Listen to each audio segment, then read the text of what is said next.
It was just like we have an agenda.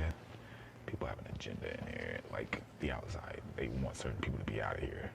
At the time, like Christy was talking to me, she was like, I get it because I come from a military background too, but she's like, America just doesn't get it. They're gonna always say like, thank you for your service, but as soon as they find out like who you really are in the life that you live in that military structure, she's like, nobody really wants to live that. Like regular people don't understand the structure system that you are, living by. Yeah. And she's like, that scares most Americans when you do stuff like that, especially when you're going up against people like Nikki, who are all about love and community. It's just like, it looks bad. She told me flat out, she was like, it looks really bad sometimes. Like the way that I'm doing stuff.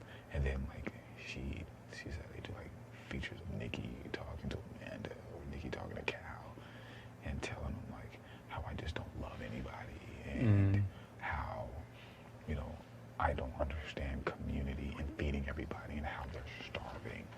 And I'm starving everybody here. That's what she says, yeah. Like, I'm starving everybody here. Everybody's here is not eating, right? She's like, it looks bad.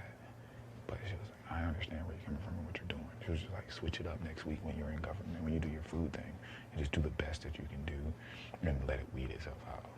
And like I told you today, just keep up the attitude that you've had this past 2 days and you'll be fine. Good. I mean, I'm not even concerned. It just sucks because I haven't been concerned at all. Erica, somebody can say like, Mike's been screaming at everybody for the past 2 weeks. What's wrong with him? And then that gets broadcast out there, and people believe I've been screaming at people. Exactly. Like, it's so fucked up. And that's what pisses me. That's what pissed me off a lot. She said that. What? She said that about you. No, but I'm saying that's what could happen. Yeah. Like a fake conversation or a lie can be portrayed as the truth. And they have to try to follow up on it, which is why, they try to figure out the whole story before they do anything like that. But if the basis of the story is there, which is we're cooking the food and somebody says something about it, she goes and does all the extra shit. Like her and Cal have these extended conversations and, like her argument, Christy told me that she argued that her and her family eat together like every Sunday.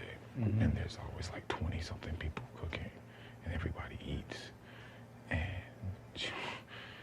And she knows how to cook for groups. And this is the kind of food that they cook for groups. And I was like, shit, if that's the kind of food they cook for groups, I'm surprised everybody is skinny as shit, impoverished themselves. Cause like, have you seen it? She said, yeah, I saw the brown rice risotto last night. It was a disaster. Like, breakfast was a disaster today. They're so fucking good. There's no more oatmeal because they keep cooking all the oatmeal. And then they make it like that snotty shit. Yeah. And I said something to her about it, and Cal was like, So you're like, yeah. No, but see, here's the thing. You said something to him the other day about, well... He said, oh, no, it's great. He said there'll always be other options for everybody else. He was like, well... Extra. So this morning, after boot camp, I went to Cal and said, hey, man, I don't want any of that porridge stuff that you guys made with brown rice and milk. Do you guys have anything else for me to eat? I said, what about the oatmeal?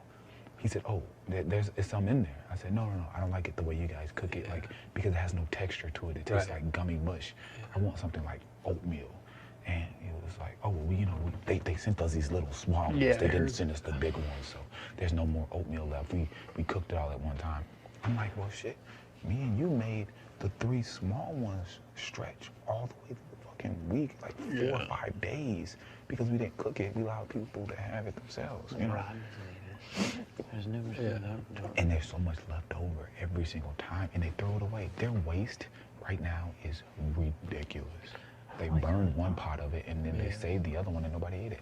I don't like how they always boil the raisins with it, too, because the raisins get all this, like, gross, looking dead. Well, they said that their argument is this is the healthier way of eating, and you eat until you get full. They're saying that this is them making it so that you eat until you get full. And I told her, there's a difference. You can set it up so people can go back and get more, but you don't give them everything at the beginning, because then there's some people who don't need more. You know what I mean? Now your waste is like stupid dumb high. Yeah, you can try to throw it out there for lunch, but who the fuck wants mushy oatmeal? Nobody ate it for lunch, for breakfast. What the fuck you think I'm gonna eat it for lunch for? Like it's still in the fucking oven right now. It's shit in the oven right now. Yeah.